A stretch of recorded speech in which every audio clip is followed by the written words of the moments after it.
السلام عليكم ورحمة الله وبركاته.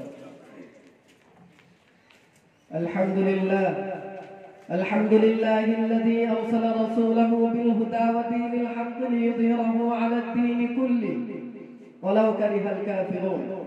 أشهد أن لا إله إلا الله وحده لا شريك له ونحن له مسلمون. ونشهد أن سيدنا ومولانا محمدا عبده ورسوله الذي بشر به المرسلون، صلى الله عليه وعلى آله وأصحابه الذين فازوا كلهم أجمعون. أما بعد، فيا أيها الناس عليكم بالسنة، فإن السنة تهدي إلى الإطاعة، ومن أطاع الله ورسوله فقد رشد واهتدى. وإياكم والبدعة، فإن البدعة تهدي إلى المعصية، ومن يعص الله ورسوله فقد ضل وغوى.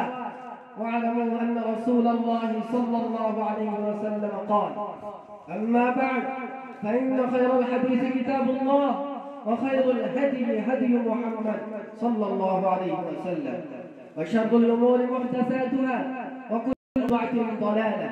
أعوذ بالله من الشيطان الرجيم. ومن يشاقق الرسول من بعد ما تبين له الهدى ويتبع غير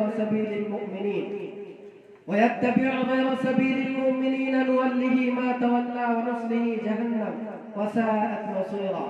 بارك الله لنا ولكم في القرآن العظيم، ونفعنا وإياكم بالآيات والذكر الحكيم.